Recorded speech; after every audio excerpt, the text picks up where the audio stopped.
सिर घूमता है।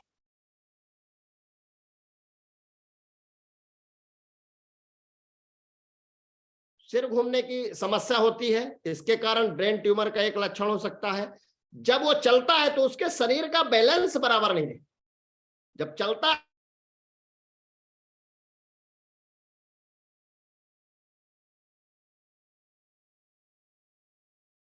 डॉक्टर साहब, आपका नेटवर्क इशू हुआ है। बहुत महत्वपूर्ण जानकारी। कैसे हम आ, अंदाजा लगाएं कि ये ट्यूमर हो सकता है, ब्रेन ट्यूमर हो सकता है। बहुत महत्वपूर्ण जानकारी डॉक्टर साहब हमारे बीच में दे रहे हैं। उनका नेटवर्क इशू हुआ है और डॉक्टर साहब की जानकारी की वजह से बहुत लोगों को बहुत खुद तो स्वस्थ हो ही रहे हैं, साथ में लोगों को भी स्वस्थ कर रहे हैं। हमारे बीच में तब तक मैं बुलाना चाहूँगा retired educative engineer PWD BP Tiwari साहब को। ऐसी कोई मीटिंग नहीं होती जिसमें BP तिवारी साहब ना हो। डॉक्टर साहब जब तक आ रहे हैं, उनका नेटवर्क थोड़ा सा वीक हुआ है। जी तिवारी साहब। जी जी जी सर, प्रणाम सर, प्रणाम। निश्चित रूप से बहुत बेहतरीन दिन हुआ करता है, बड़े इंतजार के बाद आता है। ऐसा लगता है 7वां दिन संडे कब आए, और आज पता नहीं कौन सी ऐसी जानकारी देने के लिए डॉक्टर साहब आ जाए, और अगर हम शामिल चूक जाते हैं तो इसका डर बना रहता है। और वही आज ये बेहतरीन जानकारी मिल रही है। सर डॉक्टर साहब हैंडरेज की हैं सर, शायद दूसरे उसको होस्ट जी बना डॉक्टर साहब, स्वागत है डॉक्टर साहब, आप को होस्ट हैं, प्लीज। जी सर, जी सर। जी जी जी, स्वागत है डॉक्टर साहब। हाँ, थोड़ा इसमें लैपटॉप में दिक्कत हो गई थी, इसलिए हमने मोबाइल से इसको एंट्री किया है। तो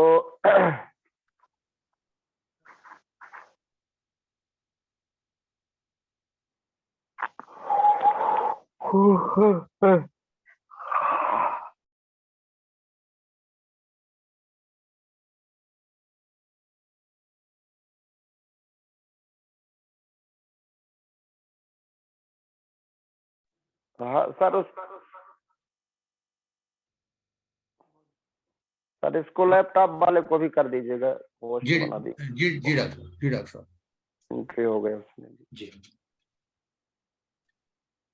बहुत महत्वपूर्ण जानकारी है और हम सब बड़े धैर्य के साथ सुने समझे, जिससे हम आम आदमी के जीवन को बचा सकें। जी डॉक्टर साहब, ये हाँ प्लीज डॉक्टर साहब continue please. Ji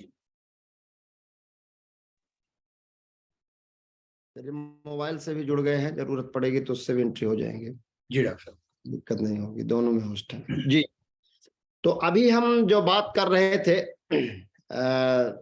brain tumour की बात कर रहे थे कि ब्रेन ट्यूमर के हमारे क्या क्या लक्षण होते हैं, कैसे हम जानेंगे कि हमारे शरीर में ब्रेन ट्यूमर होता है। तो शरीर का जो संतुलन होता है, वो शरीर का संतुलन जो है बिगड़ने लगता है, और जो हमारे चलने की गेट जिसको हम लोग बोलते हैं, मेडिकल टर्मिनोलॉजी में गेट बोलते हैं, जब व्यक्ति चलता है तो उसके जिक जाए, एक पैर जैसे एक शराबी जब चलता है तो उसका एक पैर इधर जाता है, दूसरा पैर इधर जाता है, तीसरा पैर, इस तरह से ब्रेन बराबर कमांडिंग नहीं देता शरीर को कि आपको पैर कहाँ रखना है। और ये चीजें अगर हो रही हैं तो समझिए कि आपके या कि किसी के शरीर में ब्रेन ट्यूमर डेवलप हो रहा है। इसके अलावा इसका इन्वेस्टिगेशन कैसे करेंगे, तो इसके इन्वेस्टिगेशन के लिए MRI होता है और दूसरा जांच होती है। ऊपर से तो ट्यूमर हमको दिखेगा, लेकिन बहुत सारे ट्यूमर जो शरीर के अंदर होते हैं, जैसे ब्रेन के अंदर अगर ट्यूमर है तो उसकी PET स्कैन होता है, जिसको पेट स्कैनिंग कहते हैं। पेट स्कैनिंग का मतलब होता है पोजिट्रॉन एमिशन टोमोग्राफी इमेजिंग। ये जो एक जांच होती है जिसको पेट स्कैनिंग कहते हैं, इसके माध्यम से पता चलता है कि आपके शरीर में गांठ कहाँ है, ट्यूमर कहाँ है, पेट स्कैनिंग के माध्यम से। और दूसरी जांच MRI के माध्यम से होती है, उससे पता चलता है कि आपके शरीर के अंदर जो गांठ है, ब्रेन के अंदर है, आपके नर्वस सिस्टम में है, या कि पेट में है, स्टमक में है, कहां पर गांठ है, उसके द्वारा जानकारी प्रॉपर रूप से होती है, जिसको कहते हैं पेट स्कैनिंग।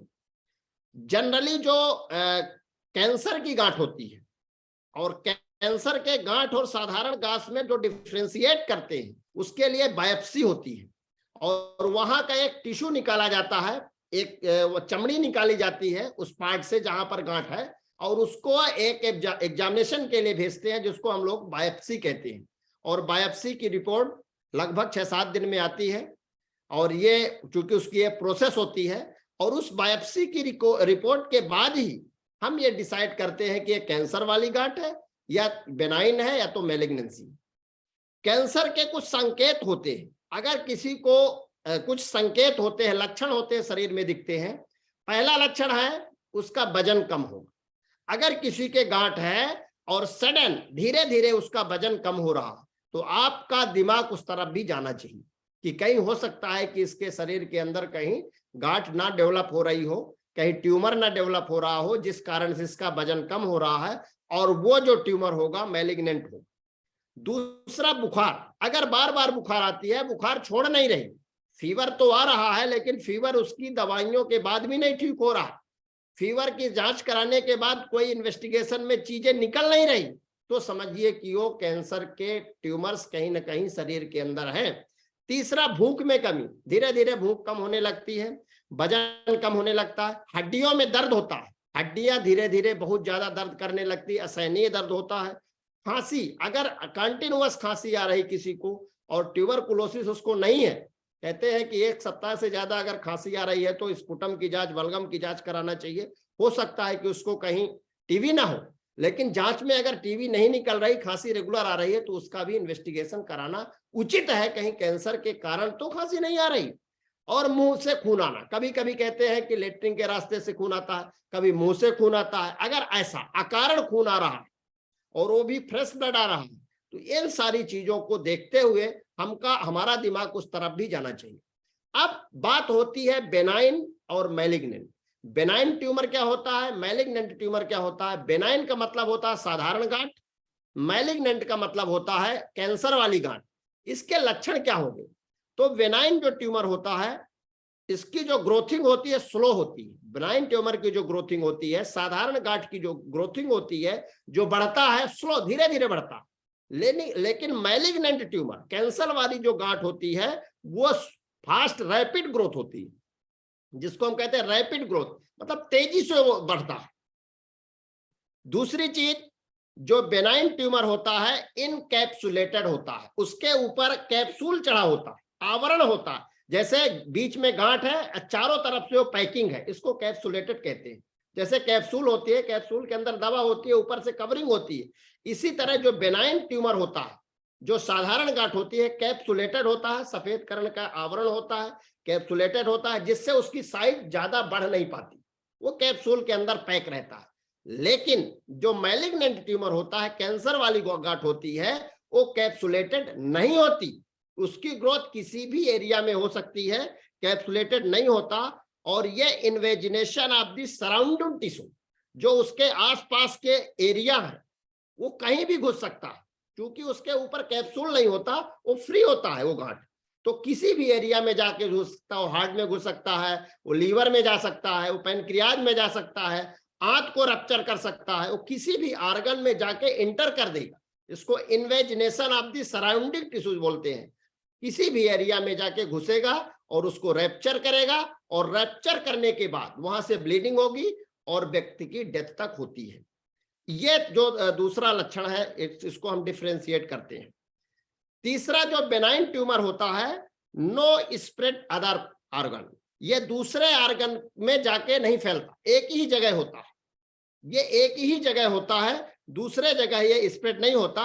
लेकिन जो मैलिग्नेंट ट्यूमर होता है, ये अदर ऑर्गन्स में जाके लिम्फेटिक चैनल के द्वारा और ब्लड स्ट्रीम के द्वारा, जैसे कहीं हमारे हाथ में है और हाथ से यहां पहुंच जाएगा, यहां से पैर में पहुंच जाएगा। क्यों? क्योंकि ये दो तरह से फैलता है, एक तो ब्लड के थ्रू फैलता है, दूसरा लिम्फेटिक चैनल के थ्रू फैलता है, लिम्फ नोड्स के थ्रू फैलता है।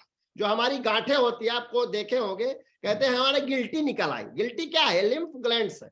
ये इन्फेक्शन के कारण यहाँ पर गांठें निकल आती है, ग्लैंड्स होती हैं छोटी छोटी, जिसको लिम्फ ग्लैंड्स कहते हैं। तो ये लिम्फेटिक चैनल के द्वारा भी फैलता है दूसरा ब्लड स्ट्रीम के द्वारा भी फैलता है, रक्त के द्वारा भी एक जगह से दूसरे जगह में फैल जाता है। तो ये दो तरह के इसके होते हैं। चौथा जो कारण होता है बेनाइन ट्यूमर का, ये फर्म होता है। बेनाइन ट्यूमर जो होता है आप दबाएंगे तो बिल्कुल मुलायम, फर्म का मतलब होता है जैसे कॉर्क की गेंद होती है जो जिसमें आप क्रिकेट खेलते हैं, उस गेंद को अगर आप दबाएंगे तो हल्का दबती है, जिसको फर्म कहते हैं, उसको फर्म कहते हैं।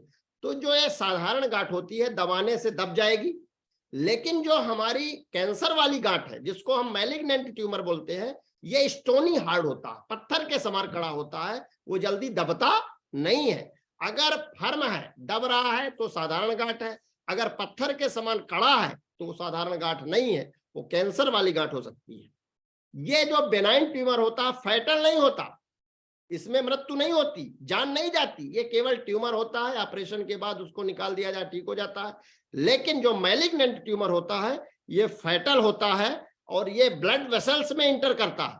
कहीं से रक्त की वाहिनियां जा रही हैं, ब्लड वेसल्स जा रही हैं, आर्टरीज और नर्व्स जा रही हैं, आर्टरीज और वेन्स जा रही हैं, उसमें अगर इंटर कर गया तो उसको ब्लास्ट कर देता है, फोड़ देता है और ब्लीडिंग होने लगती है। और जब उसमें इंटर करता है तो ब्लास्टिंग होती है, ब्लड निकलता है और व्यक्ति की डेथ होती है। ये किसी को भी वेसल्स को रप्चर कर सकता है, पंचर कर सकता है। लिम्फ ग्लैंड्स इसमें नहीं बढ़ती। जो बेनाइन ट्यूमर होता है, साधारण गांठ होती है, इसमें लिम्फ नोड्स नहीं बढ़ती, गांठें यहाँ पर नहीं निकलती। लेकिन जो कैंसर वाली गांठ होती है उसमें लिम्फ नोड्स बढ़े मिलेंगे आपको, यहाँ पर या कि हाथ में या कि ग्रोइन में, कहीं भी जो लिम्फेटिक ग्लैंड्स होती हैं जिसको गांठ बोलते हैं, उसमें निकली अगर मिल रही हैं तो वो कैंसर वाली गांठ हो सकती है। और ये स्टोनी हार्ड होता है। ये जो लिम्फ ग्लैंड्स होती हैं ये भी नहीं दबती, ये बिल्कुल पत्थर के समान कड़ी हो जाती हैं। यहाँ पर आप देखें, जिसको कहते हैं कि वो पट्टी लगा लो, यहाँ गलसुआ निकल आया है, तो यहाँ पर जो निकलेगा वो स्टोनी हार्ड्स होगा, पत्थर के समान कड़ा होगा, वो भी फर्म नहीं होगा, वो भी दबेगा नहीं। अगर इस तरह की गांठें समझ में आ रही हैं तो समझिए कि ये कैंसर वाली गांठ हो सकती है, जिसको हम मैलिग्नेंट ट्यूमर कहते हैं। इसमें बेनाइन में वेट लॉस नहीं होता, व्यक्ति का वजन कम नहीं होता। मैलिग्नेंट वाले ट्यूमर में व्यक्ति का वजन कम होता है। बेनाइन ट्यूमर में अल्सरेशन नहीं होता, मावाद नहीं निकलता। बेनाइन ट्यूमर में अल्सरेशन का मतलब अल्सर नहीं बनता, छाले नहीं होते, घाव नहीं होते और उसमें पस फॉर्मेशन नहीं होता। लेकिन मैलिग्नेंट ट्यूमर में पस फॉर्मेशन होता है, मावाद आ सकता है, निकलता है। ये मैलिग्नेंट ट्यूमर के डिफरेंशिएट लक्षण हमने बताए हैं कि बेनाइन साधारण गांठ और मैलिग्नेंट कैंसर वाली गांठ में क्या क्या अंतर हो सकते हैं, हमने अपनी जानकारी के हिसाब से आपको देने का प्रयास किया है। अगर हमारी ग्लैंड्स के में ट्यूमर है, कोई ग्लैंड्स है, जैसे हमारे थायराइड ग्लैंड है, पिट्यूटरी ग्लैंड है, अगर इसके अंदर ट्यूमर हो जाता है उसको हम मेडिकल टर्मिनोलॉजी में एडिनोमा कहते हैं। उसको मेडिकल टर्मिनोलॉजी में एडिनोमा कहते हैं। एडिनोमा मतलब आपके ग्लैंड्स में, किसी के ग्लैंड्स में ट्यूमर हो जाना, उसको एडिनोमा कहते हैं। दूसरा होती है अगर मसल्स में गांठ, मसल के अंदर गांठ है, उसको मायोमा कहते हैं, मेडिकल टर्मिनोलॉजी है। अगर नर्वस सिस्टम में गांठ है उसको न्यूरोमा कहते हैं। अगर फाइब्रस टिश्यू में गांठ है उसको फाइब्रोमा कहते हैं। ये इसके अलग अलग नाम है। और इसका जो मैलिग्नेंट जो ट्यूमर होता है जनरली दो तरह का होता है, एक कार्सिनोमा, दूसरा सार्कोमा। कार्सिनोमा जो ऊपरी भाग से, शरीर के बाहर से जो गांठ दिखती है और वो गांठ कैंसर वाली हो जाए, जो शरीर के बाहर हम आंखों से देख सकते हैं, अगर वो गांठ कैंसर वाली गांठ हो जाए उसको हम कार्सिनोमा कहते हैं। लेकिन वही अगर इंटरनल ऑर्गन में, अगर इंटरनल ऑर्गन में कहीं गांठ है, जैसे लीवर के अंदर है, पैनक्रियाज के अंदर है, इसोफेगस में है, लंग्स में है, अगर इंटरनल ऑर्गन में कहीं गांठ है तो उसको हम सार्कोमा बोलते हैं। तो कार्सिनोमा और सार्कोमा, कार्सिनोमा एक्सटर्नल ऑर्गन में और सार्कोमा इंटरनल ऑर्गन की गांठ होती है। इसको भी हमको ध्यान देने की जरूरत होती है। इसका एग्जामिनेशन कैसे करेंगे? इसके 3 एग्जामिनेशन है। 3 तरह से इसकी परीक्षण डॉक्टर करते हैं। पहला परीक्षण इसको कहते हैं टी, दूसरा एन, तीसरा एम। TNM। टी का मतलब होता है size of the tumour, tumour की साइज कितनी है, ट्यूमर की साइज कितनी है उसको टी से संबोधित करते हैं। डॉक्टर उसमें टी लिखता है और साइज में इसमें लगभग 4 तरह के T1, T2, T3, T4। T1 का मतलब होता है अगर 2 सेंटीमीटर से कम की गांठ है, अगर गांठ की साइज 2 सेंटीमीटर से कम है तो T1 में आती है। अगर 2 से 5 सेंटीमीटर के बीच है तो T2 में आती है। 5 से अगर 10 सेंटीमीटर की है तो T3 में आती है, और 10 सेंटीमीटर के ऊपर की अगर गांठ है तो T4 में आती है। इस तरह से ट्यूमर के साइज को T से दर्शाते हैं। दूसरा, ट्यूमर में लिम्फ नोड्स, जो अभी हम बता रहे हैं लिम्फ ग्लैंड, तो लिम्फ नोड्स को N से दर्शाते हैं। N मतलब लिम्फ नोड्स, और N0 का मतलब होता है लिम्फ नोड इन्वॉल्व नहीं है, लिम्फ नोड कोई भी बड़ी नहीं है, उसको N0 डॉक्टर लिखते हैं। N1 का मतलब होता है इनलार्ज एंड मूवेबल, अगर हमारी लिम्फ नोड बढ़ी हुई है और छूने से हिलती डुलती है, उसको कहते हैं N1। और N2 का मतलब होता है इनलार्ज तो है, बढ़ी तो है, लेकिन फिक्स हो गई, इधर उधर हिलती डुलती नहीं है, उसको हम लोग N2 बोलते हैं। दूसरी चीज हम बोलते हैं मेटास्टेसिस। मेटास्टेसिस का मतलब होता है फैला कितना, एक कैंसर हमारा फैला कितना है, तो उसको M0, पहला जो शब्द होता है M0 का मतलब होता है नो मेटास्टेसिस, कैंसर तो है लेकिन अभी फैला नहीं। दूसरा कंडीशन होती है जिसको M1 कहते हैं, कैंसर है और वो दूसरे ऑर्गन को भी इन्वॉल्व कर दिया है, एक जगह से दूसरे जगह में चला गया है, जिसको M1 कहते हैं। और इसकी अगर ट्रीटमेंट की बात करें तो मॉडर्न साइड में इसमें रेडिएशन होता है, इसमें किरणें देते हैं, रेडिएशन कराते हैं, गामा रेज की इसमें किरणें देते हैं एक स्पेसिफिक एरिया पे, और दूसरा कीमोथेरेपी, एक प्रकार की ये कुछ दवाइयां होती है, कुछ इंजेक्शन होते हैं जो को बाटल के द्वारा उनको दिया जाता है, कीमोथेरेपी। इसका कोई बचाव का उपाय नहीं है, क्योंकि अगर किसी को कैंसर हो गया तो फैटल होता ही है, लेकिन कुछ दिनों तक लाइफ को उसको सेव किया जा सकता है, कुछ दिनों तक ड्यूरेशन को उसके बढ़ाया जा सकता है। और हम लोग सौभाग्यशाली हैं कि गामा ओरिजिनल इस कैंसर को रोकने के लिए एक शक्तिशाली पावरफुल एंटीऑक्सीडेंट है, जो कि डॉक्टर राहुल भार्गव, जो कि मैक्स हॉस्पिटल दिल्ली में डॉक्टर है और कैंसर के बहुत अच्छे डॉक्टर हैं, और वो कहते हैं कि अगर कोई गामा ओरिजिनल लेता है तो NK cell, natural killer cell हमारे बॉडी में डेवलप होंगे, और वो नेचुरल किलर सेल जो कैंसर के सेल्स हैं उनको खत्म करने का काम करेंगे। इस तरह का रिसर्च है, और अगर कोई गामा ओरिजिनल ले रहा है तो इस तरह के कैंसर जैसी घातक बीमारी से भविष्य में अपने आप को बचा सकता है, और ये हम लोगों के लिए सौभाग्य की बात है। दूसरा, जो हमारे नए जो सेल्स डैमेज हुए हैं, और वो सेल्स डैमेज होने के बाद ही इकट्ठा होके वो जो ट्यूमर का रूप धारण किए हैं, तो वो सेल की बढ़ाने की जो बनने की प्रक्रिया है प्रोटीन होती है, क्योंकि सबसे जो छोटी इकाई शरीर की होती है प्रोटीन है, और प्रोटीन से ही सेल का निर्माण होता है। तो अगर हम प्रोटीन प्रॉपर रूप से ले रहे हैं तो वो सेल्स, अच्छे सेल्स का निर्माण होगा, क्योंकि सेल्स के बनने और बिगड़ने की प्रक्रिया चलती रहती है, और वो प्रोटीन हमको हेल्प करेगा सेल के बनाने में। और दूसरा, गामा ओरिजिनल हमारे नेचुरल किलर सेल को एक्टिवेट करेगा, जिस कारण से हमको कैंसर जैसी खतरनाक बीमारी भविष्य में नहीं हो सकती। और आज हमारे देश में इस शब्द का नाम लेने से हमारी रूह कांप जाती है, और लगता है कि ऐसा बीमारी, ऐसी चीज किसी को ना हो, और ऊपर वाला ना करे किसी के साथ ऐसा हो। तो निश्चित रूप से आज हम लोग इस मिशन के साथ में है, जो कैंसर को मात देने के लिए हमारे साथ खड़ा है गामा ओरिजिनल। तो मैं अपनी बातों को अब यहीं विराम देता हूं, और सभी को जय हिंद जय भारत बोलता हूं। और आदरणीय आरबी सर हमारे बीच में है, सर आएंगे और आगे का संचालन का काम करेंगे। Over to RB. बिल्कुल, बहुत बहुत धन्यवाद डॉक्टर साहब, बहुत महत्वपूर्ण जानकारी आपने दी। हमारे बीच में डॉक्टर विजय अग्रवाल साहब आ चुके हैं, जो विश्व स्तर के व्यक्ति हैं, लेकिन क्योंकि इस बीमारी में गामा कितना प्रभावी है, हमारे बीच में मैडम निधि रावत मैम है, तो मैं बहुत सम्मान के साथ मैडम निधि मैम से निवेदन करूंगा कि आप आए और कैसे इन सभी तरह की बीमारियों में गामा रामबाण उपयोगी है। और इसके बाद प्रोफेसर विजय अग्रवाल साहब का आशीर्वाद हम लेंगे। तो मोस्ट वेलकम मैडम, स्वागत है। धन्यवाद सर। और आज की ट्रेनिंग बहुत ही शानदार रही है। सर ने बहुत ही इंपॉर्टेंट इंफॉर्मेशन हमें आज बताई है कैंसर के बारे में, और किस प्रकार से ट्यूमर का आप असेसमेंट कर सकते हैं उसके बारे में भी सर ने बहुत अच्छी इंफॉर्मेशन आज हमें दी है। इसी के साथ आज के सेशन की हम शुरुआत करते हैं, और आज का सेशन भी हमारा रहने वाला है कि किस प्रकार gamma oryzanol anti cancer agent की तरह काम करता है। तो आज हम इस प्रॉपर्टी के बारे में डिटेल में चर्चा करेंगे। और इससे पहले कि हम चर्चा शुरू करें, मैं स्लाइड अपलोड कर देती हूँ। सर, स्लाइड विजिबल है? हाँ जी ma'am. Okay okay, thank you sir. तो आप सभी का तहे दिल से स्वागत है आज के सेशन में। The need of every Indian gamma oryzanol की 8 दिन की जो हमारी श्रृंखला है उसका आज चौथा दिन है। उससे पहले मैं आप सभी को एक छोटी सी इन्फॉर्मेशन देना चाहूंगी। ये इन्फॉर्मेशन हमारे कॉन्टेस्ट के बारे में है। Gamma oryzanol every Indian song, I hope आप सभी ने सुना होगा।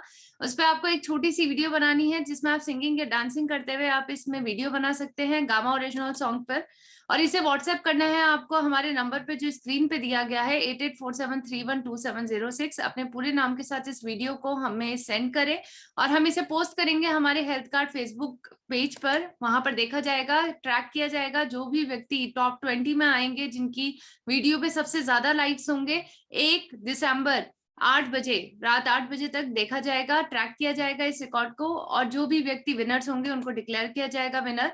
उसके साथ साथ उनको गिफ्ट भी दिया जाएगा। ये बहुत ही इंपॉर्टेंट गिफ्ट है। एक उपहार आपको दिया जाएगा जिसमें 10 बुक गामा ओरिजिनॉल की the need of every Indian आपके डोर स्टेप्स तक पहुंचाई जाएगी। इसके साथ साथ gamma oryzanol nutraceutical health card भी आपको मुफ्त मिलेगा। तो ये आपका गिफ्ट है। अगर आप इस कॉन्टेस्ट में हिस्सा लेना चाहते हैं तो आप बढ़ चढ़कर इसमें हिस्सा ले सकते हैं। साथ साथ एक वीडियो होगी जो हमारे मैनेजमेंट को सबसे ज्यादा पसंद आएगी, वह हेल्थ कार्ड यूट्यूब चैनल पे हम अपलोड करेंगे। उसके साथ साथ उस व्यक्ति को स्पेशल गिफ्ट से भी नवाजेंगे। सो आई होप आप सभी इस कॉन्टेस्ट में हिस्सा लेंगे। और अगर आपके पास ये सॉन्ग नहीं है तो आप सॉन्ग को डाउनलोड कर सकते हैं हमारे फेसबुक और यूट्यूब चैनल से। साथ साथ अगर आपको इसके बारे में और जानकारी चाहिए तो अधिक जानकारी के लिए आप कांटेक्ट करें हमारे नंबर पे जो स्क्रीन पे दिया गया है 8847312706। और आइए जल्द से शुरुआत करते हैं हमारे आज के सेशन की। हमारा सेशन आज डे 4 का है, और डे 4 में मैं आप सभी का तहे दिल से स्वागत करती हूँ। मेरा नाम है निधि रावत और मैं हूँ आपकी हेल्थ कार्ड ट्रेनर। और आज हम बात करने जा रहे हैं गामा ओरिजिनॉल की एक बहुत ही इंपॉर्टेंट प्रॉपर्टी के बारे में। जी हाँ, आज के वक्त पे अगर आप देखें, cancer globally second leading cause है डेथ का। और कहीं ना कहीं ये हमें गंभीरता को दर्शाती है कि किस प्रकार से हमें कैंसर को मात देनी है। कैंसर को मात देने के लिए हमें गामा ओरिजिनॉल का इस्तेमाल करना है, क्योंकि गामा ओरिजिनॉल के अंदर एंटी कैंसर एजेंट की प्रॉपर्टी होती है। आज हम डिटेल में इसके बारे में चर्चा करेंगे। सबसे पहले कैंसर आप सभी ने सुना होगा, ये एक भयानक बीमारी है। कहीं ना कहीं ऐसा कहा जाता है कि मौत का दूसरा नाम है कैंसर। तो इसे नजरअंदाज तो आपको बिल्कुल भी नहीं करना है। साथ साथ इससे आपको घबराना भी नहीं है, क्योंकि इसको हमें हराना है, इससे हमें हारना नहीं है। और इसको हराने के लिए हमें एक चीज का ध्यान तो जरूर रखना है, और वह चीज आज आपकी स्क्रीन पे दिखाई दे रही है। ध्यान से देखें इस पिक्चर को, ध्यान से देखें इस कोटेशन को। कोटेशन में साफ तौर पे कहा गया है, prevention is better than cure, यानी उपचार से बेहतर है बचाव। तो अगर आप चाहते हैं कि आप कैंसर जैसी बड़ी बीमारी को मात दें, तो उसको मात देने के लिए आप सभी को उपचार से बेहतर आपको उसका बचाव करना चाहिए, उससे बचाव करना चाहिए। अपनी बॉडी को किस प्रकार से आप उससे बचा सकते हैं, उसके लिए आज हम डिटेल में बात करेंगे। अगर आप किसी भी प्रकार से अगर कैंसर से ग्रसित हो जाते हैं तो आप सभी जानते हैं कि कितनी दर्दनाक थेरेपी से होते हुए हम सभी को गुजरना होता है। कीमोथेरेपी हो या रेडियोथेरेपी हो, ये सभी मॉडर्न टेक्निक्स है जो कहीं ना कहीं आपको कैंसर जैसी बीमारी से कहीं ना कहीं बचा सकती हैं। एक थेरेपी के रूप में देखा जाता है, लेकिन ये थेरेपी कहीं ना कहीं बहुत दर्दनाक है, बहुत ही ज्यादा एक्सपेंसिव है, और इसकी कोई गारंटी भी नहीं है। ऐसा सर ने भी हमें आज बताया है कि कैंसर अगर होता है इसकी स्टेजेस के अनुसार देखा जाता है, और अगर स्टेज आखिरी वक्त पे आती है तो बचना बहुत ही मुश्किल होता है। तो आप सभी जानते हैं, इन सभी सेलिब्रिटीज के बारे में आप सभी जानते होंगे। जो स्क्रीन पे आपको फोटोज दिख रही हैं, जाने माने व्यक्ति हैं ये, और कहीं ना कहीं ये सभी वो व्यक्ति हैं जिनकी डेथ कैंसर से हुई है। अनेकों प्रकार के कैंसर आज के वक्त पे देखे जा चुके हैं। 100 से ज्यादा कैंसर के टाइप्स आज के वक्त पे देखे हैं। और इसके साथ साथ अगर आप देखें नरगिस दत्त, ऋषि कपूर जी, इरफान खान जी, ये सभी वह व्यक्ति हैं जिनकी लाइफस्टाइल ऑलमोस्ट कहते हैं कि परफेक्ट है। इन सभी के पास नाम है, शोहरत है, पैसा है, जो कहीं ना कहीं इनको एक बेहतर लाइफस्टाइल दे रहा है, लेकिन वह कहीं ना कहीं अनेकों प्रकार के कैंसर से ग्रसित हैं और इनकी जान भी इसी के कारण गई है। लेकिन कई ऐसे व्यक्ति भी हैं जिन्होंने कैंसर से मुक्ति पाई है, इन्होंने कैंसर से लड़ाई लड़ी है, यह घबराए नहीं है कैंसर से, बल्कि उसको हराने में इन्होंने जी जान लगा दी है। मनीषा कोइराला जी, सोनाली बेंद्रे जी, लिसा रे, ऐसे कई ऐसे व्यक्ति हैं जिन्होंने कैंसर को हराया है। तो हमें भी कहीं ना कहीं देखना है आज कि कैसे हम कैंसर से बचाव कर सकते हैं अपना, उसके बारे में हम डिटेल में जानेंगे। सबसे पहले हम गंभीरता को समझते हैं, आखिर कितनी गंभीर है ये समस्या। अगर आप देखिए कैंसर आज के वक्त पे दिन प्रतिदिन इसकी मात्रा बढ़ती जा रही है, इससे ग्रसित व्यक्तियों की मात्रा बढ़ती जा रही है। अगर आप ICMR की एक रिपोर्ट को देखेंगे तो इन्होंने साफ तौर पे एक कैंसर रिपोर्ट पब्लिश की है, जिसमें इन्होंने करंट ट्रेंड के बारे में बताया है। इन्होंने बताया है कि इंडिया में कैंसर के केसेस 12% की दर से अगले 5 साल में बढ़ेंगे। इसके साथ साथ उन्होंने यह भी बताया है कि 1.5 million people projected to suffer from the non communicable diseases by 2025, यानी 2025 तक गैर संक्रामक बीमारी से लगभग 1.5 मिलियन पीपल सफर होंगे, वह व्यक्ति इससे बीमार होंगे। तो आप देख सकते हैं कि आखिर गंभीरता कितनी है हमारे कैंसर जैसी बीमारी की, और अगर आप इससे बचना चाहते हैं तो आपको कैंसर के बारे में पूर्ण जानकारी जरूर होनी चाहिए, तभी आप एक अवेयरनेस की तरफ बढ़ पाएंगे। तो सबसे पहले हम समझते हैं आखिर कैंसर क्या होता है। जैसा कि हमारे सर ने, हमारे डॉक्टर साहब ने साफ तौर पे स्टार्टिंग में ही बताया कि कैंसर एक प्रकार की बीमारी है जो छुपी रुस्तम बीमारी है। ये आपकी बॉडी के अंदर पाए जाने वाले सेल के कारण ही होती है। हम सभी जानते हैं कि हमारी बॉडी ट्रिलियंस ऑफ सेल से मिलकर बनी हुई है। सबसे छोटी इकाई के तौर पे सेल को देखा जाता है, और यही सेल हमारी पूरी बॉडी में अनेकों प्रकार के टिश्यू की संरचना करते हैं, ऑर्गन की संरचना करते हैं, और इसी के कारण हमारी बॉडी के अलग अलग फंक्शंस भी होते हैं। यह छोटी इकाई कहीं ना कहीं अगर आप देखें, 2 प्रकार के सेल्स हैं, नॉर्मल सेल और एबनॉर्मल सेल। 2 प्रकार के सेल हमारी बॉडी में पाए जाते हैं, और यही 2 प्रकार के सेल अगर आप देखें, इनकी एक पूरी प्रोसेस होती है जो हमारी बॉडी में चलती है। ये प्रोसेस अगर आप थोड़ा समझे तो वह इस प्रकार होती है कि हमारी बॉडी में नॉर्मल सेल में एक सेल डिवीजन की प्रोसेस होती है। यही सेल डिवीजन के कारण नए सेल बनते हैं और पुराने और डैमेज सेल की जगह पे आते हैं। ये एक पूरी प्रोसेस है जिसको हम प्रोग्राम सेल डेथ के नाम से भी जानते हैं, और ये प्रोसेस चलती जाती है आपकी बॉडी में।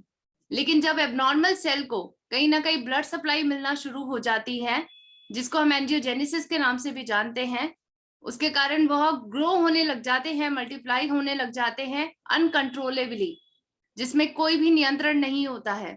उसके कारण ट्यूमर की समस्या आती है। ट्यूमर, जैसे डॉक्टर साहब ने भी बताया कि 2 प्रकार के होते हैं। एक आपका मैलिग्नेंट ट्यूमर होता है जिसको हम कैंसरस के नाम से जानते हैं। कैंसरस होता है ये मैलिग्नेंट ट्यूमर जो कैंसर कॉज कर सकता है, और दूसरा ट्यूमर आपका बिनाइन ट्यूमर के नाम से जानते हैं, जो कहीं ना कहीं स्प्रेड नहीं होता है। ये एक ऐसी गांठ होती है जो इधर उधर बढ़ती नहीं है, और ये कैंसर कॉजिंग नहीं होती है। इसी प्रकार के प्रोसेस को अगर आप समझे तो ये कैंसर आप ये समझेंगे कि ये आपकी बॉडी के अंदर पाए जाने वाले सेल के कारण ही होता है, और कहीं ना कहीं ये एक जेनेटिक बीमारी है जो जीन्स में चेंजेस होने के कारण होती है। आपकी बॉडी में, आपके सेल में जीन्स पाए जाते हैं जिनको कहीं ना कहीं इंस्ट्रक्शन मैनुअल के नाम से भी हम जानते हैं। हमारी बॉडी में सेल डिवीजन की कंट्रोल को कहीं ना कहीं ये जीन्स ही रेगुलेट करते हैं, और इन जीन्स में जब किसी भी प्रकार का बदलाव आता है तो उसके कारण हमारी सेल की ग्रोथ में बदलाव आता है, और इसी की दर में बदलाव होने के कारण हमारे बॉडी में एबनॉर्मल सेल की ग्रोथ बढ़ती जाती है। तो एक प्रकार से हम समझे कैंसर हमारे अंदर ही पाई जाने वाली बीमारी है, और इससे अगर आपको बचना है तो आप सभी को पता होना चाहिए कि आखिर रिस्क फैक्टर क्या है, किसके कारण हमें कैंसर हो सकता है। और जब हम इन रिस्क फैक्टर को समझेंगे तभी हम ये समझ पाएंगे कि आखिर हमें अपनी बॉडी में अगर कैंसर जैसी बीमारी को नहीं उत्पन्न करना है तो हमें किन किन चीजों का ध्यान देना है कि वह नहीं हमें करना है। तो सबसे पहले अगर आप देखें रिस्क फैक्टर, सबसे पहला रिस्क फैक्टर मैं आपको बताना चाहूंगी और वो है स्मोकिंग। जी हाँ, स्मोकिंग के अंदर ऐसे कई पदार्थ, निकोटिन पदार्थ पाए जाते हैं जो कहीं ना कहीं आपकी बॉडी के लिए बहुत खतरनाक होते हैं। ये आपके इम्यून सिस्टम को कहीं ना कहीं स्लो डाउन कर देते हैं, आपकी इम्यूनिटी को कम कर देते हैं, जिसके कारण आपकी बॉडी में जो एबनॉर्मल सेल की ग्रोथ होती है वो कहीं ना कहीं बढ़ती जाती है और इसके कारण कैंसर होने की संभावना भी बढ़ती है।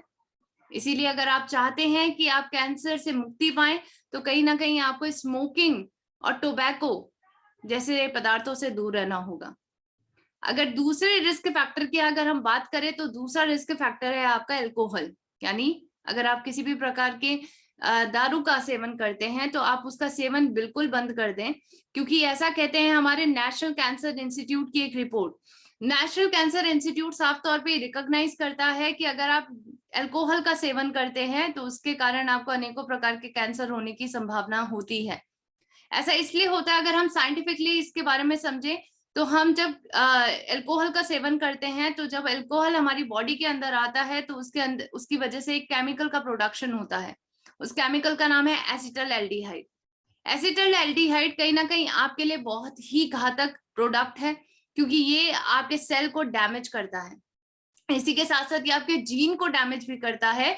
इसी डैमेज के कारण आपके क्रोमोसोम्स में चेंजेस आते हैं, डीएनए में चेंजेस आते हैं और कहीं ना कहीं इन्हीं एरर्स के कारण आपकी बॉडी में एबनॉर्मल सेल की ग्रोथ बढ़ती है, एबनॉर्मल सेल की मात्रा भी बढ़ती है और इसी के कारण कैंसर का रिस्क भी बढ़ता है। तो अगर आप चाहते हैं कि आप कैंसर मुक्त बने, कैंसर से दूर रहें, तो आप सभी को अल्कोहल से दूरियां बनानी होगी। आपको अल्कोहल का सेवन बिल्कुल नहीं करना है। तीसरा रिस्क फैक्टर अगर हम देखें तो वह है फ्राइड फूड। कहीं ना कहीं जो पैकेज फूड होते हैं, फ्राइड फूड होते हैं, वह हम सभी के लिए बड़ा ही घातक होता है। ये सभी प्रकार के प्रोसेस फूड में अनेकों प्रकार के केमिकल पाए जाते हैं और यह केमिकल कार्सिनोजेनिक होते हैं जो कैंसर कॉजिंग होते हैं। इसके कारण आपकी बॉडी में इम्यूनिटी तो कम होती ही होती है, इसके साथ साथ आपको अनेकों प्रकार के न्यूट्रिशन की भी कमी होती है। इसके साथ साथ अगर आप देखें तो आपकी बॉडी में एबनॉर्मल सेल की ग्रोथ भी बढ़ती है।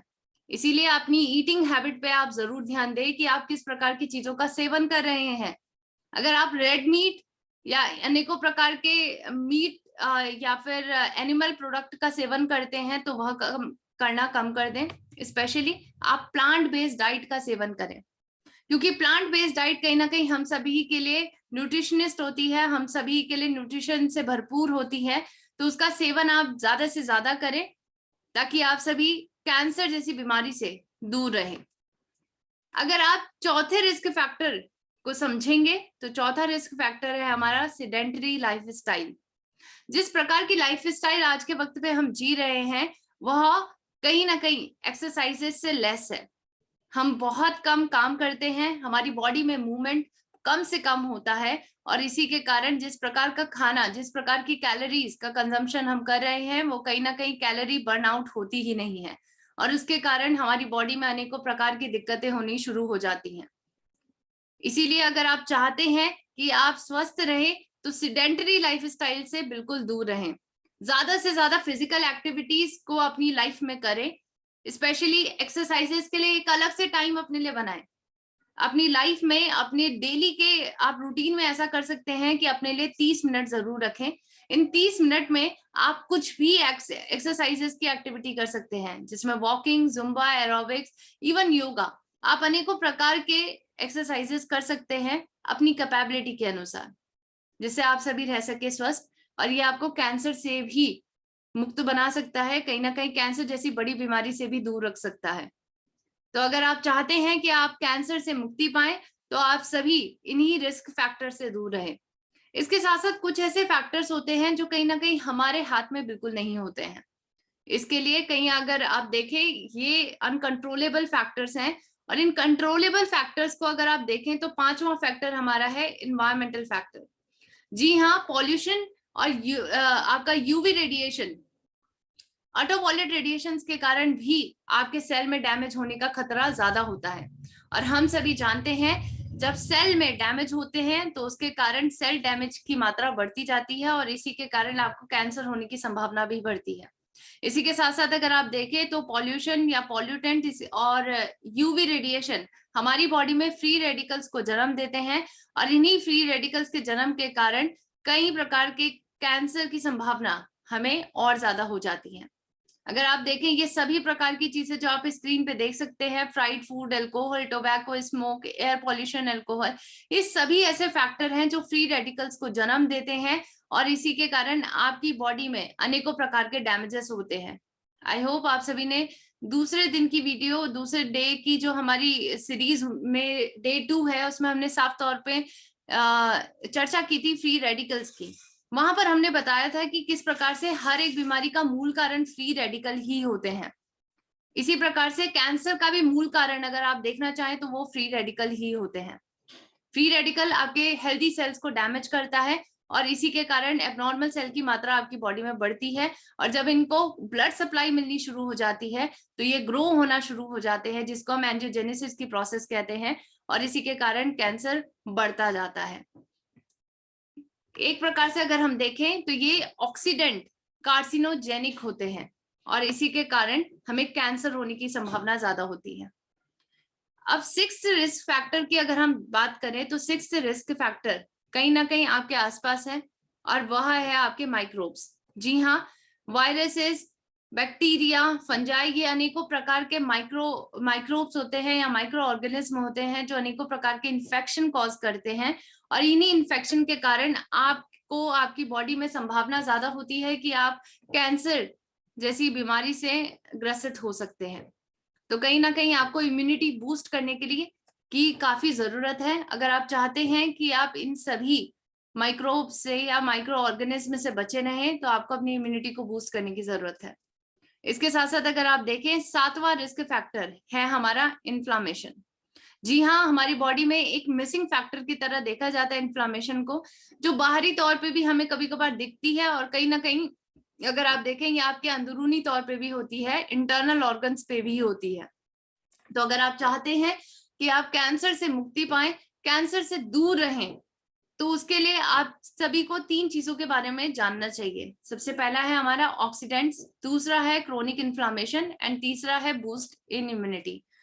इनमें अगर आपकी बॉडी में ऑक्सीडेंट्स की मात्रा ज्यादा है तो आपको कैंसर होने की संभावना ज्यादा है। अगर आपकी बॉडी में किसी प्रकार की क्रोनिक इन्फ्लामेशन यानी दीर्घकालिक सूजन है तो उसके कारण भी आपको कैंसर होने की संभावना बढ़ जाती है। इसी के साथ साथ अगर आपकी इम्यूनिटी कम है तो उसके कारण भी आपको कैंसर होने की संभावना बढ़ती है, इसलिए आपको इम्यूनिटी को बूस्ट करने की जरूरत है। इसके लिए आप होम रेमेडीज भी ले सकते हैं। होम रेमेडीज हम जानते हैं कि हल्दी, जिसे हम टर्मरिक भी कहते हैं, जिंजर, गार्लिक, ये अनेकों प्रकार के प्रोडक्ट्स है, ये अनेकों प्रकार के पदार्थ है जिनका सेवन आप कर सकते हैं, जो जिनके अंदर कहीं ना कहीं एंटी कैंसर प्रॉपर्टीज होती हैं।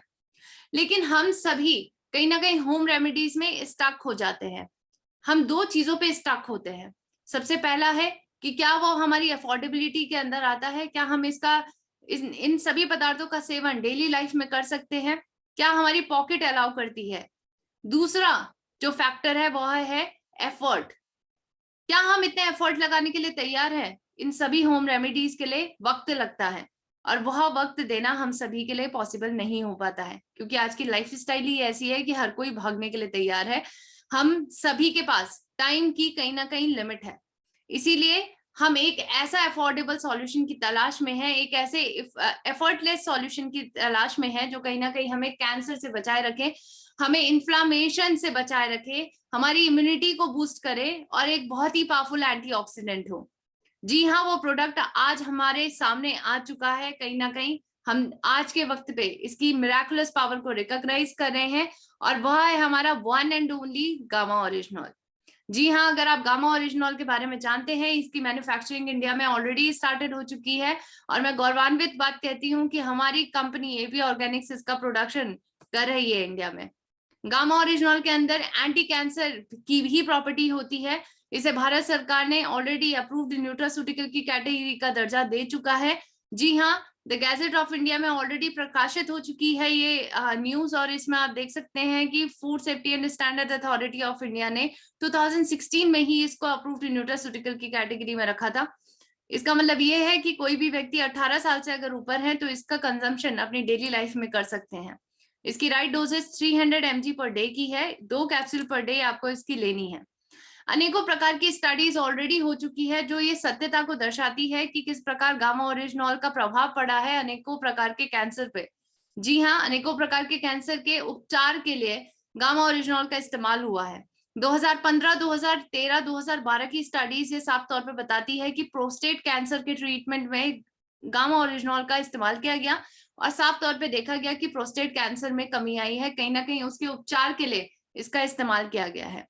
और इसी के साथ साथ अगर आप 2013 की स्टडी देखते हैं तो उसमें साफ तौर पे बताया गया है कि chemo prevention, cancer chemo prevention की थेरेपी में भी इसका इस्तेमाल किया गया है। साथ साथ अगर आप 2012 की स्टडी देखें उसमें साफ तौर पे बताया गया है कि एंजियोजेनेसिस की प्रोसेस को इनहिबिट करता है, यानी जो ब्लड सप्लाई की प्रोसेस होती है उसको रोकने का काम करता है गामा ओरिजिनॉल। इसी के साथ साथ अगर आप देखें 2012-2009 की अनेकों प्रकार की स्टडीज ऑलरेडी हो चुकी है जिसमें साफ तौर पे बताया गया है कि गामा ओरिजिनॉल के अंदर एक बहुत ही इंपॉर्टेंट कंपाउंड पाया जाता है।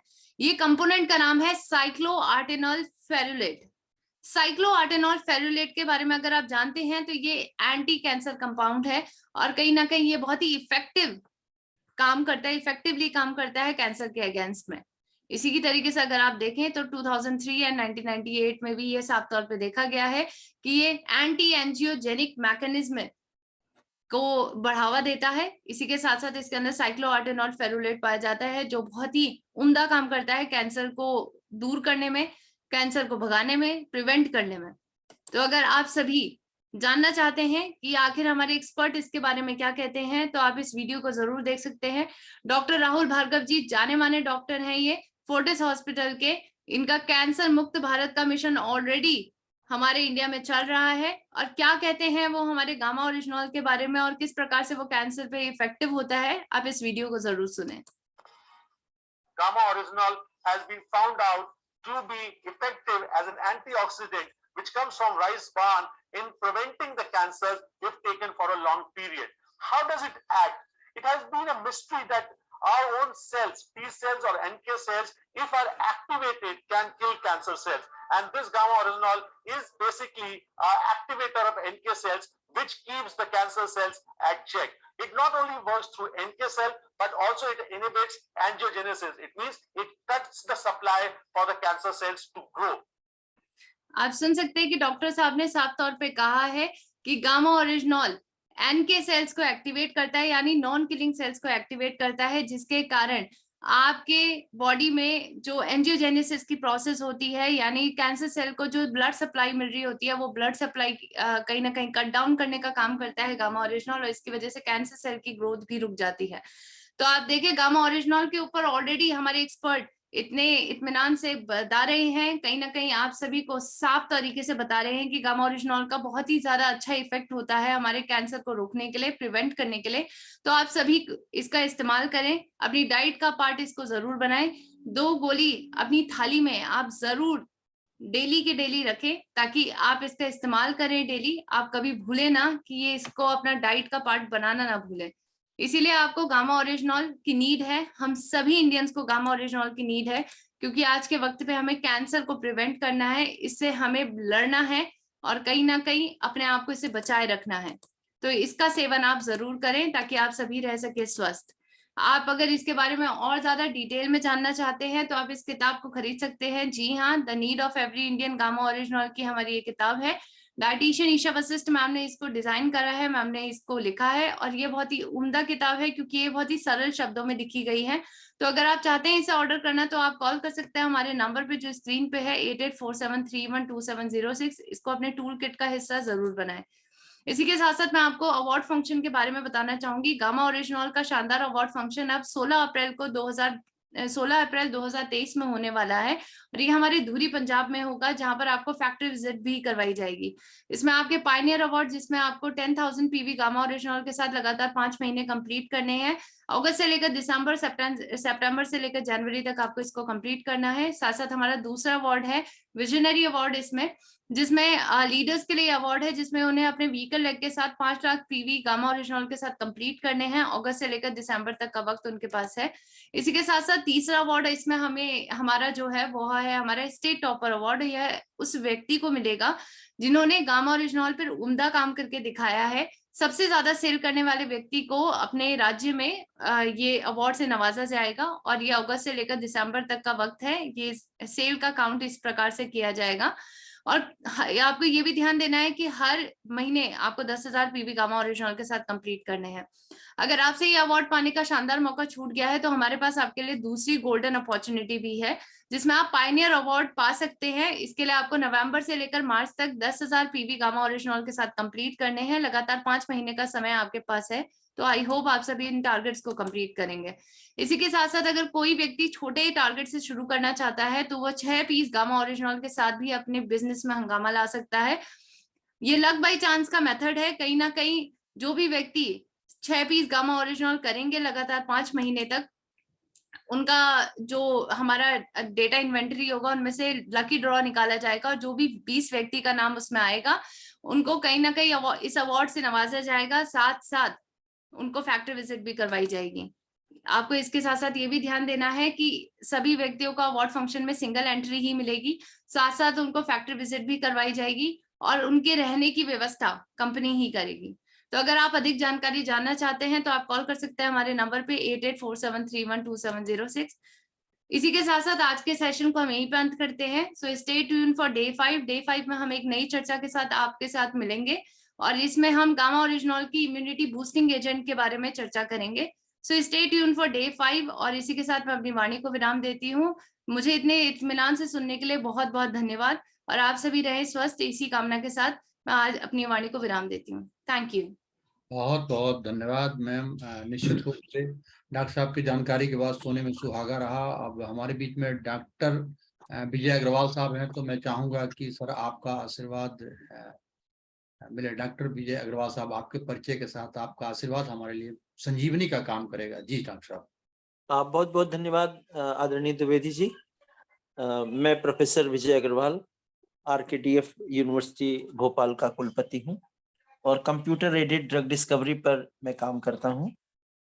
मेरे अंडर में लगभग 50 बच्चों ने PhD की है। 225 रिसर्च पेपर मेरे पब्लिश्ड हैं और मैं पिछले कुछ दिनों से RCM के हेल्थ प्रोडक्ट पर अपना विशेष अध्ययन कर रहा हूँ। आज प्रारंभ में डॉक्टर के गौतम ने बहुत अच्छी जानकारी दी कौन से हमारे शरीर की गांठें कैंसरस होती हैं और कौन सी नहीं होती हैं और कुछ सामान्य कारण उसकी तरफ उन्होंने इशारा किया। निधि जी ने गामा ओरिजिनल किस तरह से काम करता है इसके बारे में बताया। मुझे लगता है कि चूंकि आज यह पूरा की पूरा सेशन कैंसर पर ही केंद्रित है तो मैं भी इसमें कुछ थोड़ी बहुत जानकारी जोड़ने की कोशिश करूंगा। सबसे पहली बात तो यह है कि स्टैटिस्टिक्स ये बताती है कि पूरी दुनिया में 2 करोड़ से ज्यादा लोग कैंसर से पीड़ित हैं। 2 करोड़ की संख्या छोटी संख्या नहीं होती और इसमें हर साल लगभग 90 लाख लोगों की वृद्धि हो जाती है, वो जुड़ जाते हैं। मतलब हर साल 90 लाख लोग दोबारा कैंसर, उनको जो लोग कैंसर से पीड़ित नहीं है वो नए कैंसर के मरीज 90 लाख की संख्या में मिल जाते हैं। ये तो विश्व की रिकॉर्ड बताता है। और जो विश्व में जो कैंसर से जिनकी मृत्यु हो जाती है उनकी संख्या के भी आंकड़े उपलब्ध हैं और वो भी 40 लाख से ऊपर का आंकड़ा है। तो इतनी दुनिया में जहां इतना विकास हुआ है, इतनी मेडिसिन आ रही है, रोज रिसर्चेस हो रही हैं, उसके बाद कहीं ना कहीं कैंसर से मरने वालों की संख्या पर हम रोक नहीं लगा पा रहे हैं। तो ऐसा क्यों हो रहा है, इस पर ध्यान देने की जरूरत है। हमारी जो लाइफ स्टाइल है, जो हमको खान पान है, जो हमारे आसपास का वातावरण है, पर्यावरण है, उसमें जो जिस तरह के केमिकल्स मिल रहे हैं उनकी वजह से ये कैंसर बढ़ रहा है। और अभी मैडम ने बहुत सारे लोगों के जो दुनिया में जाने माने लोग हैं उनकी फोटोग्राफ दिखा के बताया कि इन लोगों की मृत्यु या इन लोगों को कैंसर की बीमारी हुई और इनके पास अकूत संपत्ति थी, इनके पास कोई ऐसा संसाधन भी नहीं की कमी नहीं थी जिसकी वजह से इलाज नहीं कर सके, लेकिन इसके बाद भी कैंसर के क्रूर चक्र में इनको आना पड़ा और उनकी डेथ भी हुई।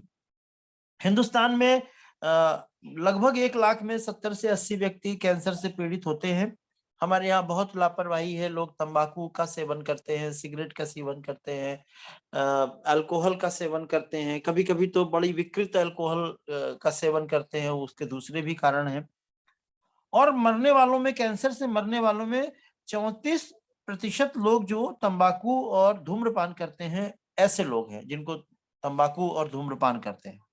और इसीलिए हिंदुस्तान में हम लोग लगातार इस बात का अभियान चलाते हैं कि तंबाकू का सेवन न करें, नशे का सेवन न करें। और जो विश्व स्वास्थ्य संगठन है वो कह रहा है कि विकासशील देशों में जो 25 लाख से बढ़कर लगभग 70-75 लाख की संभावना हो रही है जो कैंसर से जिनकी डेथ होने वाली है आगे आने वाले वर्षों में प्रति वर्ष। तो ये थोड़ा सा आंकड़ा चौंकाने वाला है और इसके लिए हमको विचार करना चाहिए कि आखिर वो कौन से कारण हैं जिनकी वजह से हमें कैंसर जैसी बीमारी घर कर रही है। कैंसर के लक्षण के बारे में डॉक्टर साहब ने बताया, लेकिन कुछ चीजें हैं जिन पर कि हमको ध्यान देना चाहिए। और विशेष रूप से पुरुषों में और महिलाओं में जो कैंसर सामान्य रूप से पाया जाता है, तो पुरुषों में तो प्रोस्टेट के कैंसर की बहुत ज्यादा केसेस मिलते हैं कि उनको प्रोस्टेट का कैंसर हो रहा है। और महिलाओं में जो ओवरी का कैंसर है और जो स्तन का कैंसर है, ब्रेस्ट कैंसर है, उसकी बहुत ज्यादा संख्या मिलती है। और दरअसल होता यह है कि ये जो बीमारियां हैं, इन बीमारियों के प्रारंभिक लक्षण दिखाई नहीं देते और इसकी वजह से, या दिखाई भी देते हैं तो लोग उस पर ध्यान नहीं देते, और इसकी वजह से वो जब मैलिग्नेंट हो जाता है तब हमको पता चलता है कि ये हमको बीमारी हो गई। जो कैंसर के, जो स्तन कैंसर के लिए मेमोग्राफी के जो टेस्ट होते हैं उसको कराना चाहिए। और लंबे समय तक जो महिलाएं कंट्रासेप्टिव का यूज करती हैं, गर्भ निरोधक गोलियों का यूज करती हैं, वो उनके बारे में कहा जाता है कि वो कैंसरस जो है वो कैंसर का एक बड़ा कारण भी है। तो उसके लिए भी जागरूकता फैलाने की जरूरत है कि बहुत लंबे समय तक कंट्रासेप्टिव का यूज नहीं करना चाहिए। और पुरुषों में जो मूत्राशय के अंदर का जो कैंसर है वो बहुत कॉमन है। और आमतौर पे लोग संकोच के कारण बीमारी जब तक बहुत एक्यूट नहीं हो जाती तब तक वो उसको छिपा कर काम करते हैं और उसे बताना नहीं चाहते। तो ये एक बहुत बड़ा कारण है कि हम अपने रोग के प्रति सतर्क नहीं हैं, और प्रारंभिक अवस्था में ही अगर हम उसका उपचार कर लें तो शायद ये समस्या हमको ना आए, ये हमको समस्या नहीं फेस करनी पड़े। आजकल आप देखते हैं कि जो प्लास्टिक का रिसाइकिल यूज है, बहुत सारी गंदी प्लास्टिक चप्पल बनाकर इस्तेमाल की जाती है। आप अगर प्लास्टिक के मग और बाल्टी देखें तो घर में जब आप बाल्टी में पानी 2-4-6 घंटे तक रख दें तो नीचे पूरा वो चिकना चिकना पानी जमा हो जाता है। कभी कभी आपका जो मग होता है उसमें बहुत चिकनाहट आ जाती है। तो ये जो रिसाइकिल्ड प्लास्टिक है ये कार्सिनोजेनिक होती है और लोगों को समझ में नहीं आता, सस्ती प्लास्टिक के चक्कर में वो अपने घरों में, नहाने में, अपने खान पान में इस्तेमाल करते हैं प्लास्टिक, और उस प्लास्टिक का एक बहुत बड़ा कैंसर को बढ़ाने में एक बहुत बड़ा कारण है वो। तो प्लास्टिक के इस्तेमाल में जो रिसाइकिल्ड प्लास्टिक, जो इस तरह की प्लास्टिक है जिसमें कि कार्सिनोजेनिक मटेरियल है, उसका इस्तेमाल करने से हमको बचना चाहिए। आजकल अक्सर हम देखते हैं कि ऑफिसेज में लोग पॉलीथीन में चाय मंगाकर पीते हैं। आप ये देखें कि रेलवे स्टेशन पर पॉलीथीन के पैकेट में पूड़ी और सब्जी बिकती है, वो उसका कलर भी कभी कभी उतर जाता है पूड़ी में।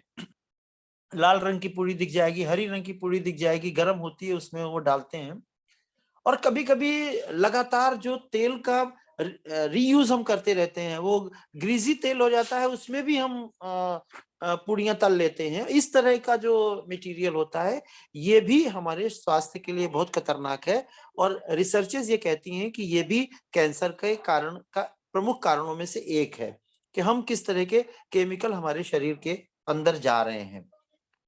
जो टेस्टेड जो रिपोर्टेड केमिकल्स हैं जो हमारे शरीर में जाकर और सेल्स को, कैंसर सेल्स को प्रमोट करते हैं या जो कार्सिनोजेनिक जो एजेंट हैं, उसमें बेंजीन और 1,4-डाइक्लोरोबेंजीन और एजोडाइज, ये 3 केमिकल इंटरनेशनल यूनियन जो है, EU है, उसने भी ये बताया है कि ये जो डाइज हैं और ये जो 1,4-डाइक्लोरोबेंजीन है और जो बेंजीन और एस्बेस्टस, ये कैंसर के बहुत बड़े कारण है।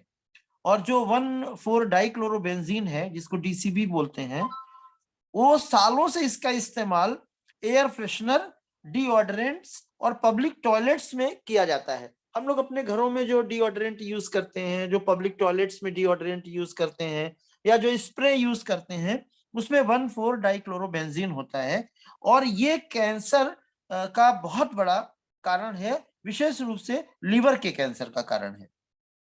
इसको विदेशों में बैन कर दिया गया है।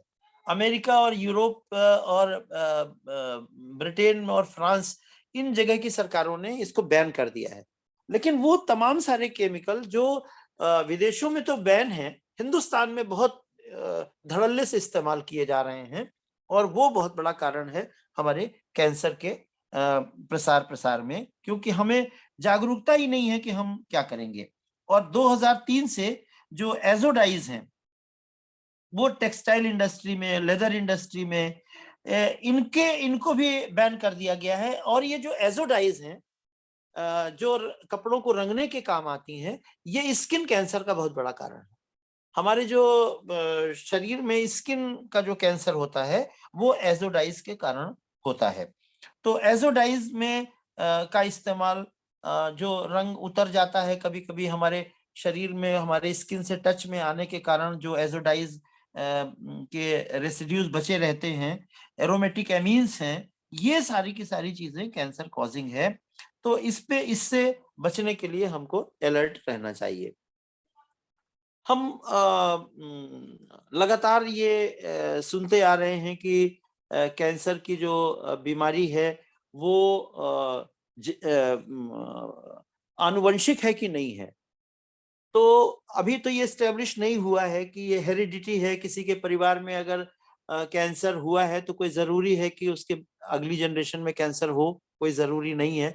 लेकिन देखा ये गया, स्टडी ये बताती है कि अगर किसी के परिवार में कैंसर के पेशेंट मिलते हैं तो वो उनके यहाँ कैंसर पाए जाने की संभावना बढ़ती है।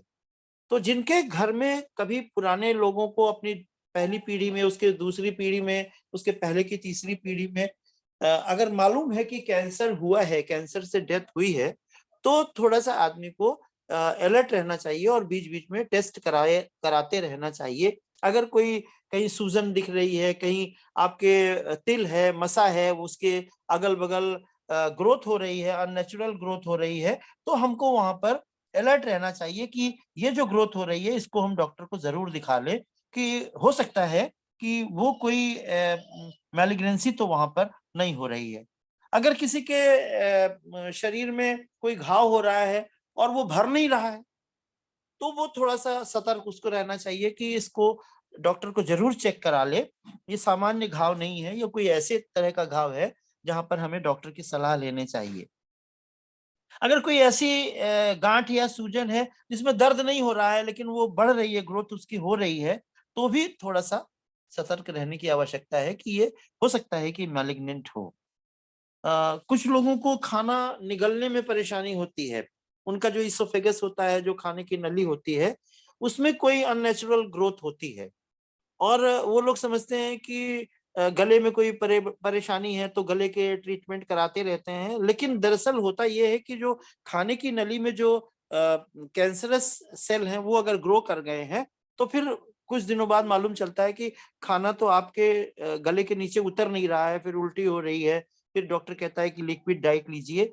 तो अगर इस तरह की कोई परिस्थितियां निर्मित हो रही हैं तो आदमी को तुरंत डॉक्टर के पास जाना चाहिए।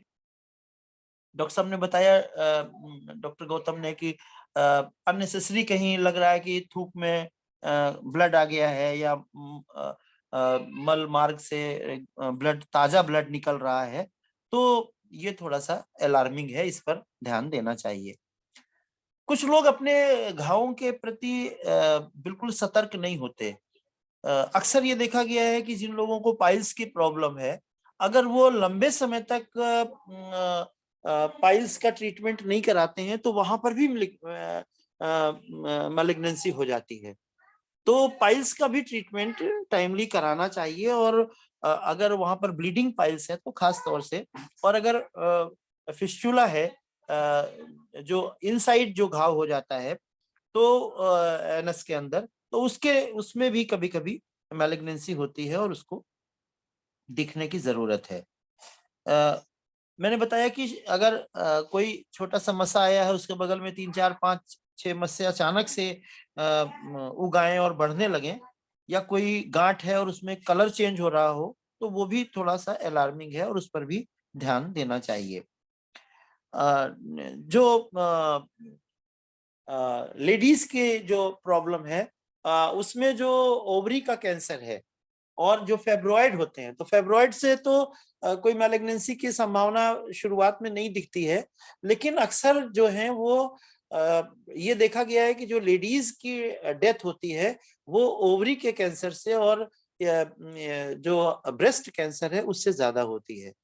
तो इसका अर्थ ये है कि बहुत लेट ये डायग्नोसिस होती है, और उसका कारण ये है कि लोगों में संकोच के कारण अपने डॉक्टर को बताते नहीं हैं, और लेडी डॉक्टर के पास जाने में भी बहुत देर करते हैं, और 3rd स्टेज में आकर और 4th स्टेज में आकर जब मालूम चलता है कि ये तो कैंसर है, तो फिर बचाना मुश्किल होता है। और निश्चित रूप से अगर हम इन बीमारियों के बारे में जो बेसिक इंफॉर्मेशन है उसको अगर हम अच्छे से जानते हैं तो हम अलर्ट हैं, तो हमको कैंसर से डरने की जरूरत नहीं है। क्योंकि हम अगर गामा ओरिजिनॉल का सेवन कर रहे हैं, हमारे परिवार में गामा ओरिजिनॉल हम खा रहे हैं, तो जो एनके सेल्स हैं उनको रोकने में गामा ओरिजिनॉल सक्षम है। ये रिसर्चेस जो है वो प्रूव्ड हैं। ये बिल्कुल इस्टेब्लिश्ड फैक्ट है कि गामा ओरिजिनॉल में जो केमिकल है वो हमारे कैंसर सेल की ग्रोथ को इनहिबिट कर देता है, उसको रोकता है। तो प्रारंभिक अवस्था में ही अगर आप गामा ओरिजिनॉल ले रहे हैं, तो आप अगर अलर्ट नहीं भी हैं और कहीं वो कैंसर सेल्स जो है उनकी ग्रोथ होने की शुरुआत होती है, तो वो जो गामा ओरिजिनॉल का केमिकल कंपोनेंट है वो उसकी ग्रोथ को रोक देता है, और इसलिए आदमी का जीवन सुरक्षित होता है। अब जो 2 बहुत बड़ी बीमारियां हैं, एक हार्ट की बीमारी और दूसरी कैंसर की बीमारी, जिसमें कि लोगों के जीवन को सबसे ज्यादा खतरा है, उन दोनों के लिए गामा ओरिजिनॉल इतना कारगर उपाय है कि उसके बारे में कोई सोचने की आवश्यकता नहीं है। अगर किसी के घर में गामा ओरिजिनॉल उसकी टेबल पे खाने के साथ रखा हुआ है और हम ये कहते हैं कि ये फूड सप्लीमेंट है, तो उसके कोई साइड इफेक्ट्स तो है नहीं, उसके फायदे बहुत ज्यादा हैं। पता ही नहीं चलता कि कब कैंसर हो गया, पता ही नहीं चलता कि कब आपके जो धमनियां हैं उसमें कोलेस्ट्रॉल डिपॉजिट हो गया और 90%, 95% आया तो अचानक से स्टंट डालना पड़ेगा, बाईपास करना पड़ेगा। तो वो जो अचानक बीमारी दबोचती है वो संभावना नहीं है अगर गामा ओरिजिनॉल आपकी टेबल पे रखा हुआ है और आप उसका इस्तेमाल करते जा रहे हैं। तो 500 रुपए में हम लोगों को मिलता है, और हजारों की, लाखों की जो आपकी आने वाली जो रिस्क है उससे आपको ये बचाने के लिए कारगर है और काम करता है। क्योंकि एक बार अगर आपका डॉक्टर के यहाँ चक्कर लगना शुरू हुआ बीमारी के कारण, तो हजारों के तो टेस्ट हो जाते हैं, परेशानी होती है सो अलग। और कोई परिवार में अगर एक आदमी बीमार हुआ तो पूरा परिवार परेशान हो जाता है। ये किसी एक व्यक्ति की परेशानी तो ठीक है, उसके शरीर में कष्ट है, लेकिन उस बीमारी के इलाज में पूरा परिवार, और जिसको कहीं कैंसर की प्रॉब्लम है तो वो तो पीढ़ियां उसकी नष्ट होने लगती हैं, क्योंकि उसकी जो बचत है वो पूरी की पूरी बचत कैंसर के इलाज में खर्च हो जाती है। और 3rd स्टेज और 4th स्टेज में जब जानकारी मिलती है तो पैसा भी जाता है और जान भी जाती है। तो आज निधि मैडम ने और डॉक्टर गौतम ने जो जानकारी दी है, मुझे लगता है कि हम अगर थोड़ा सा प्रिकॉशन अपने जीवन शैली में भी ले आए तो शायद इस बीमारी से बचाव भी हो सकता है और गामा ओरिजिनॉल हमें उससे छुटकारा भी दिला सकती है। बहुत बहुत धन्यवाद। जय आरसी। इतना महत्वपूर्ण जानकारी सर आप दोनों महानुभावों के माध्यम से मिलती है। निधि जी ने बहुत अच्छे तरीके से बताया। और ये प्रोग्राम यूं ही नहीं होते, इसमें डॉक्टरों की एक बड़ी सीरीज जो है होती है। जैसे ये गवर्नमेंट डॉक्टर इसमें बहुत होते हैं, जैसे डॉक्टर के त्रिपाठी साहब आयुष मेडिकल ऑफिसर हमारे बीच में लगातार बने रहते हैं। Doctor S K. द्विवेदी साहब आयुष मेडिकल ऑफिसर, ये सब गवर्नमेंट डॉक्टर हैं। Doctor R B. सिंह प्रयागराज से, doctor D N. Mishra, doctor Dharmendra Shrivastava, doctor Vijay Mishra ji, doctor Alok Vishwas, doctor Rajbhavan Gautam, doctor Ashok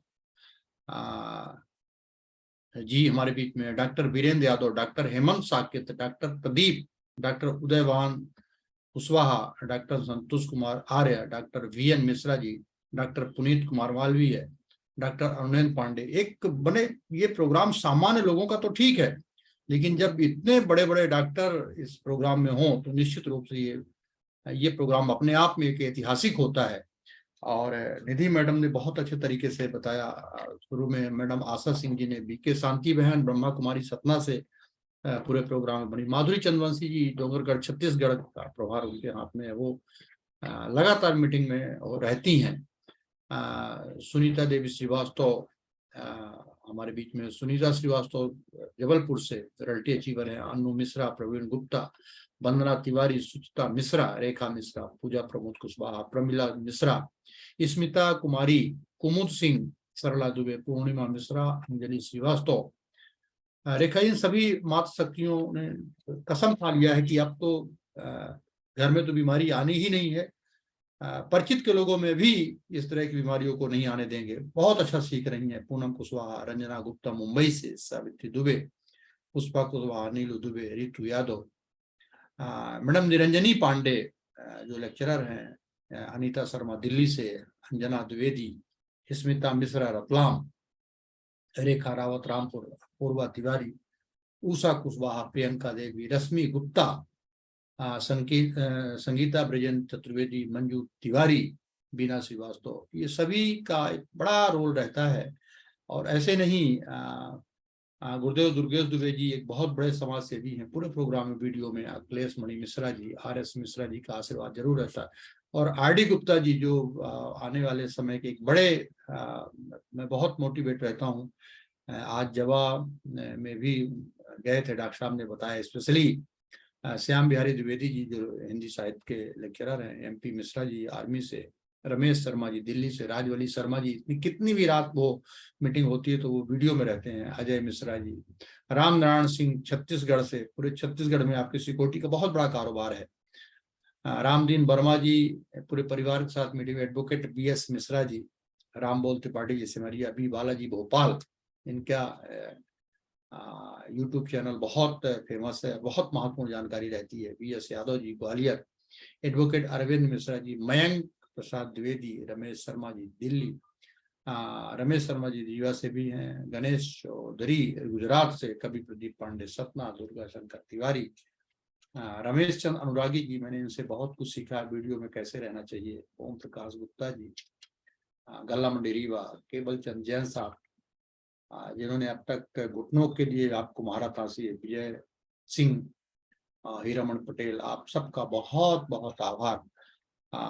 एक बड़ी प्रभावी टीम रहती है जिसमें आज जलालुद्दीन साहब हमारी अपलाइन पूरे प्रोग्राम में रहे, लोकमान सिंह छत्तीसगढ़ से, बीरेंद्र तिवारी, इंजीनियर आर.के. चौधरी साहब का आशीर्वाद जरूर रहता है, सूर्यकांत चंद्राकर जी, बलवीर जी, माधव कुशवाहा, ए.एन. पांडे साहब, ये सभी टेक्निकल अचीवर, श्रवण सिंह तिवारी साहब, engineer BP. Tiwari ji, SDO PWD educative engineer, संत सिंह जी, श्रवण तिवारी और अनिल पटेल, सुंदरलाल मिश्रा जी, रल्टे अचीवर, विकास उर्मलिया जी, अरुण कुशवाहा, के पांडे साहब, पी.एल. पटेल, ये सभी पिन अचीवर हैं, रमेश तिवारी जी, मृगेंद्र गौतम, ऋतिक विश्वकर्मा जी और प्रदीप कुमार तिवारी, जयसिंह नगर। आप सबका इतना कीमती समय इस समाज के लिए, निश्चित रूप से ये हमारी श्रीमती जी लगातार मीटिंग में रहती हैं, सविता द्विवेदी और डॉक्टर साहब और डॉक्टर विजय अग्रवाल साहब का इतना पूरे जीवन का अनुभव है इनके पास, तो बहुत बहुत धन्यवाद।